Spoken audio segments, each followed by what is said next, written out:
Hello and a very warm welcome. Thank you so much for joining us on today's episode of Captains of Industry. In the next 30 minutes, you'll be with me, Naringwa Fiona Muthoni. Now, our guest on today's episode has had over 28 years of experience in the banking sector. He has held various leadership roles across the industry, and it's none other than Mr. Kariuki Ngari. He is the Managing Director and Chief Executive Officer of Standard Chartered Bank, Kenya and East Africa. As we start this conversation, we are keen and curious to know about your early beginnings. Could you just share with us your early childhood memories and what pushed you to who you are today? When I reflect back, what's the earliest memory about my childhood that comes to me was two things. One, running away from school. I was very young, I remember. So it's still fresh in my mind, being in the coffee trees and running away from school. And my parents decided you can wait 1 year anyway. You're not that old. So, and instead of going when I was 6, I ended up going when I was 7. And then secondly is just how education that time was really becoming important. I grew up in central Kenya in the rural areas, so the education had really picked up, and the kind of schools that we attended and the hunger for education. That are my earliest childhood memories. The hunger for school and the hunger to really excel in the school. Yes, now growing up in central Kenya, could you also share with us that shift from central Kenya in rural areas now to coming to Nairobi? You know, what were some of the challenges that you had to endure, and what are some of the things that actually pushed you to in the financing sector? I grew up in a family of 8. My father was a teacher and my mother was a housewife. So I remember the early days. I used to, during the holidays, I'm the one who used to do quite a bit of work in the farm work. So I actually transitioned to Nairobi after my started 7. That's the time we did the examination. We call it KCPE. So I moved to Nairobi for my secondary school education in Nairobi, and that's really where I started having a very keen interest in the financial sector, for instance, and that was developed especially in the high school. That's when I really started developing my interest in the financial sector, and then moving on to the university, I pursued a degree in economics. That even wetted it even further. So I was quite clear within my first year of university that eventually I would like to work in the bank or a building society. Then there were a few building societies in this market then, so I was quite clear that that's the sector I would like to work in. And if that didn't work, I'd say my number 2 would be the hotel industry. So there was an attraction there to work with people, to work with customers, to work with clients. I felt that that's where I would want to spend most of my working life in.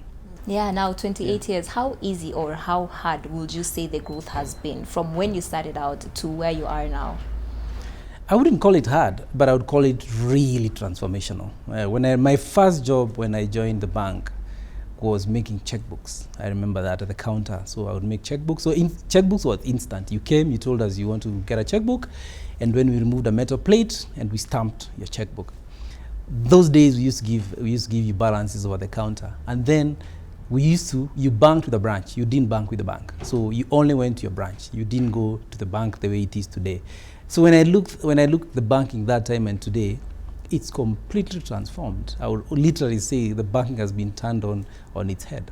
Yeah, actually, that was on my next point. What are some of your major milestones in these 28 years? What are some of the things that you look back and you're like, I actually did that? Yes, I remember the first ATM. I will never forget. I was in the branch that launched the first ATM. Standard Chartered was the first bank to launch ATMs in Kenya.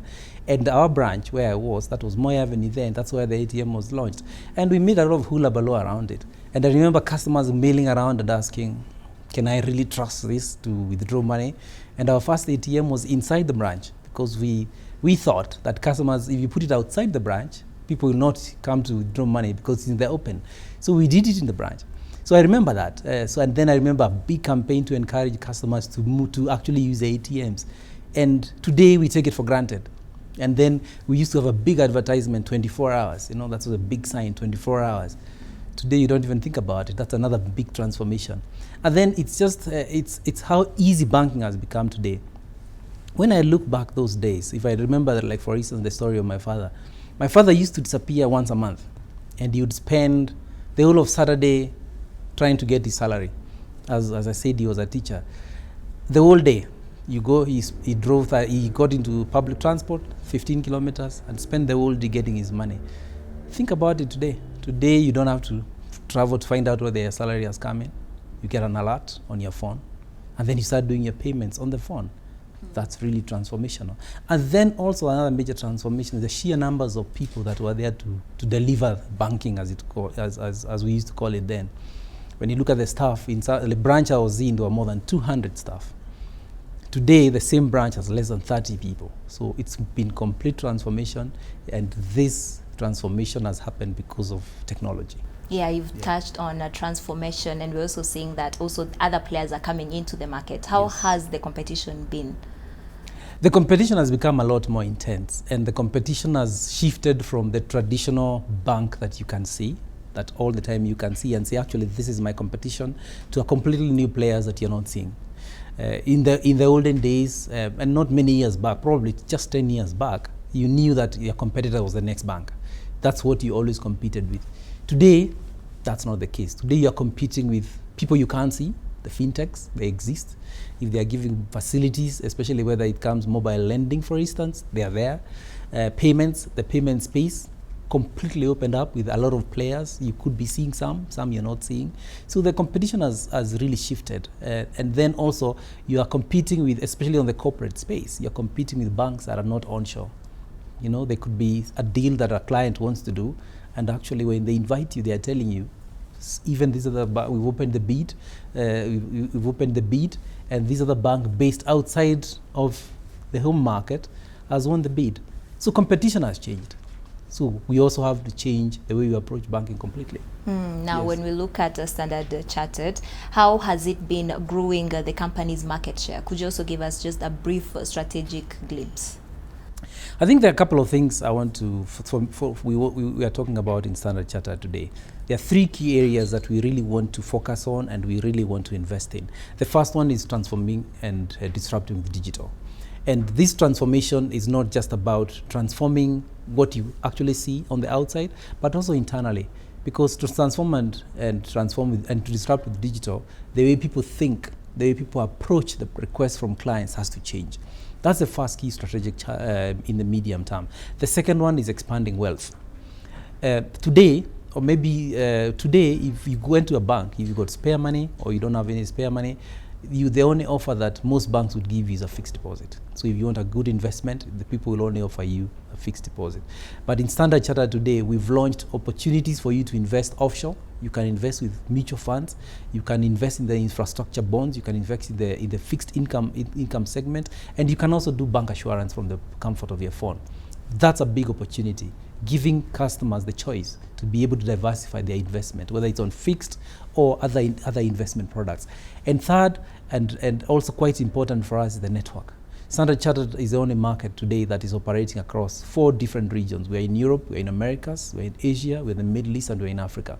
How can we help the clients who are operating those clients in those markets be able to operate in a market like this? Or even those clients who want to move out of Kenya, for instance, and be able to operate in other clients, how can we help them? We see there's an opportunity there. There's an opportunity there. And also as network, you can see there's a lot of interest, and the government is promoting the investment into Africa. You've seen China interest in Africa, and we position ourselves that we can help the clients be able to do business in this part of the world. Yes, and also when we look at the country, Kenya in itself, there is growth with people who are coming, opening up accounts here, but what role has Standard Chartered played in financial inclusion? In March this year, we launched we call the retail digital banking. We call it CDI, which is capturing the digital initiative. And this has completely changed how we do banking and how we can include a lot more people than we could have otherwise done. So our digital bank today is a client has a phone, and you can download the app. And once you download the app, you can access all our services, and you can you can be able to do self-serve. For existing clients, you can access up to 70 services on the app. That has completely changed. The app allows people to be able to access Standard Chartered. Before, they couldn't do that. You had to have a physical presence to be able to, you had to ask yourself, what's the nearest branch to be able to actually interact with an account? Not so today. All you need is a network and a phone, and you download. And this has helped us a lot in terms of spreading out Standard Chartered across all areas, not only of the country, but globally, where you can be able to download the app. You've touched on the growth and the journey of Standard Chartered, but now when we look at the challenges that the bank faces, what are some of these challenges? And could you also share with us the medium term, the economic climate? I think if you look at two things, is clearly the first one is the rapid transformation that is taking place. Technology, as I mentioned earlier, technology is enabling a lot more players to come into this space. So I think that's definite. Then the second one is technology comes with its own risks. Cybercrime. Before, in a traditional branch, you only worried if someone came and forged your savings withdrawal. But today there's cybercrime. There are people who are spending time 24 hours trying to break into systems. So that's a new challenge that we have to manage. It's a new risk, but we've invested heavily in that area as well to make sure that clients' money is protected and also clients' data is protected. That's very, very important. The second area that is also a new challenge is financial crime, in terms of how do you protect the banking system is not going to be used for illicit inflows of money or terrorism financing. That's another area that's a new challenge, and we have to deploy new technologies and new engagement with our clients to be able to manage that. And finally, how do we engage our staff to be able to help the clients navigate in this new world? So I see those three as top of mind, that new risks that have come into the sector and which we as a bank are addressing. And yes. How is Standard Chartered contributing to the economy of Kenya as well as also the African economy? And we also look at the relevance of the bank in other economies across the continent. If you look at, for instance, if you look at the number of years, just if I'll look at it in two dimensions. We've been in this bank, in this country for more than 100 years. So we've been in Kenya through the most challenging time at the country of independence and the first decade when the country was really taking off. So we had been there supporting clients. The only reason we've existed this long is because we've been supporting clients. We've been supporting clients expand their businesses. We've been supporting clients to grow. And that's something that we are really proud of. That's our heritage. Coming recently, if you look at the support that we give the SMEs, for instance, we are big in financing the ecosystems. And the ecosystem is when you look at some of the bigger clients, and some of the big clients in this country, whether they do manufacturing or distribution, they require distributors. And we are very big in financing those distributors to be able to reach each and every part of this country and to be able to reach each and every Kenyan. So the support to the large companies that are creating jobs for a lot of the Kenyan people, support to the SMEs that gives people an earning, that's another one. And then also in areas of sustainability, for instance.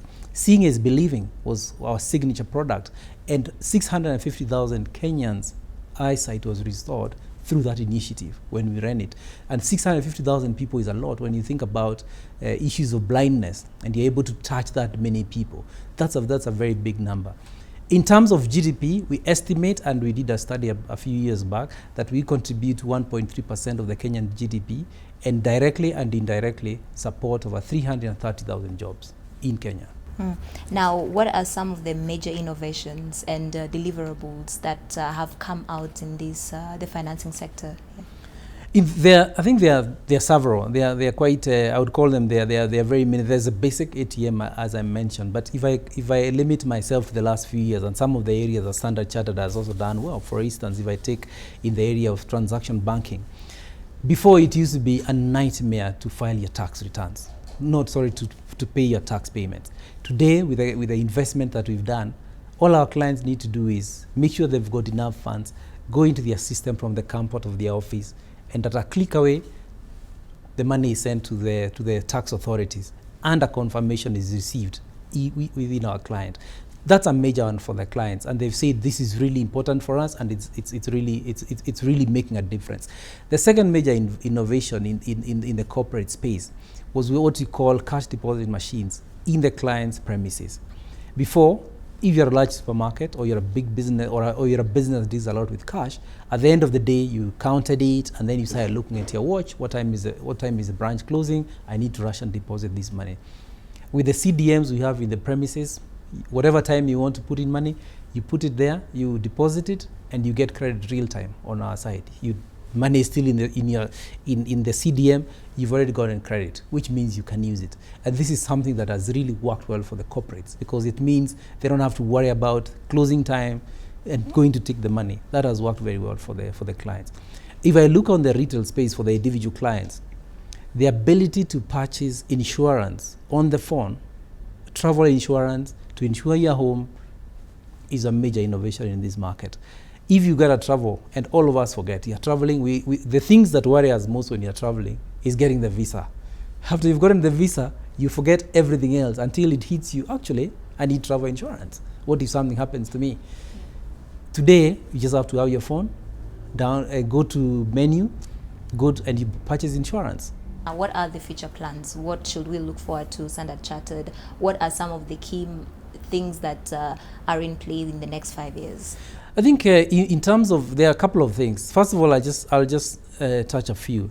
If you take on the retail space, there's still a long way to go. When you see our clients, if you think about digital lending, clients are telling us, you need to enable this capability. That's one of our priorities in the short term for individual clients. Also, SME digital lending is another priority for us in the short term. We want to be able to access your facilities from wherever you are. Then secondly is, how can we also help you in terms of whether it's accounting or whatever book balancing you need to do for the SME space. So that it's not just about giving you the money, but it's also all the things that you do as an SME that we can be able to enable you to do that digitally.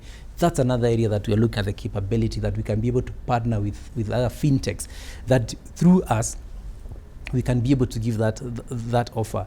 And then areas like, let's say like savings. It's not just you want to save for a goal. Why can you not be able to do that digitally? It's not just, and it's not, we are not fixing it to say, open a savings account. No. It's, how do you call it a goal savings product? You want to travel, you want for education. How do we get you to be able to do that in the app, and you can be able to do it very quickly? So those are some of the things in the short term that we are doing. When you look at the corporate space as well, our investment has been a lot on the desktop because of the office setup. Probably mobile phone as well, is the possibility is there. That is a big possibility as well. How can we use blockchain on trade space for the corporate clients as well? We know the technology that is enabling that has, and we've tried this in some of our markets in Asia, where you can use blockchain technology to do trade and facilitate and speed up that process. That's another area that we are looking at, because we know our clients, with the business they are doing between Kenya, Asia, especially China, how can we speed up that trade and the payments? These are some of the areas that I'd like to highlight that we are looking to see that they'll make a real difference to our clients. Yes, and you've touched on blockchain, and I'd like to know, are there some of the key conversations that are happening towards the banking sector adopting blockchain technology? It's early days yet, I would say, within the banking sector. But if I look at other parts of our network, between, for instance, we've used blockchain between Malaysia, Philippines, China. There's some things we've already done in that space. So it's just a question of seeing how do we position this for our clients, and who are the like-minded partners that we can partner with to do, and then we can use that technology to enable our clients to be able to access it. It's early days in the technology space, but what we are seeing in other parts of the world, it shows that within the way technology is adopted very quickly, it will be very transformative in this part of the world as well. Yes, and you've touched on the impact that Standard Chartered has had on the country's economy. But now, how is it working alongside the government to realize the Big Four agenda? We are very fully aligned, and when you look at the government's Four agenda, it's really answers, or it could be the answer to Kenya's challenge. Kenya's number one challenge today, as we speak, I wouldn't say the bulging youth is a challenge. It's meaningful employment for those young people who are coming out of schools and they're not getting jobs. Manufacturing is all about job creation. Manufacturing does two things. One, it helps bring in foreign exchange, especially if you're manufacturing for export. And two, and I believe very critical, is job creation. So when you look at that agenda alone, some of the firms that we are financing are in manufacturing. For the Chinese investors, for instance, when they came to Kenya, they came in as traders. That's the first thing they did. We are starting to see them now starting to settle manufacturing base in Kenya, not only to take advantage of the friendly investors regime in Kenya, but also as Africa starts to open up, they can use Kenya as a base to export to the rest of Africa. So there are a couple of clients who we are financing to set up the plants here, and that is one way we are really supporting the agenda on manufacturing. The second one is on universal healthcare and housing. Housing, we are seeing investors as well coming in, and this is the private sector investors coming in and saying, I'm partnering with maybe this county government of this region or the national government, and we would like financing. We've got the piece of land, but we would like you to help us with the loan facilities to discount the loans, as we call it, the receipts, so that we can be able to finance the construction until the government is able to pay us. That is also happening, and it's something that we are really aligned to. The same thing with healthcare as well. Those are areas that we are really focusing to see how we can help the clients, our businesses, be part of the private sector growth to support the Big Four agenda. Standard Chartered recently released the Q2 results. Could you kindly just share more on this, as well as what attributed to the performance? Absolutely. We released, I think the Q2 results were quite strong, and we are very happy with the performance for the first year. Our profit was up 5.4% compared to previous year. Our revenue was relatively flat. Our costs went up by 6.4%, and this is mainly attributed to the technology investment that we've continued to do. That's an area that we are not slowing down in terms of the investment, and this cost that we've incurred on the staff training as we start reorienting them to the new ways of operating. And then, and most significantly, our bad debt charge dropped by about 70%. And this shows the way we are working with clients who've been distressed to help them recover their businesses or to be able to reduce the stress levels. So we are up 5.4% in terms of operating profit for the half year. Also, yes. Share with us the results of non-performing loans as well as the assets. The non-performing loans, as I've mentioned, we've traded very well at 14.6%, coming a drop from 15.4 as of December 18. And this is mainly for two reasons. One is we've worked very closely with the clients to help them in this space. We know that times are challenging, but also it's a question of how do you partner with clients, how do you help them when there are issues that you can be able to help them recover this. So that has worked well for us. In terms of the asset growth, it's a little muted. It's a little muted, which shows the challenges, the opportunities that exist as not as vibrant as they ought to be. So we are seeing asset growth is muted, and this is an area that we are really watching. How do we help the clients continue expanding? So if there are opportunities and the clients are in need of facilities, that is an area that we are very happy to support.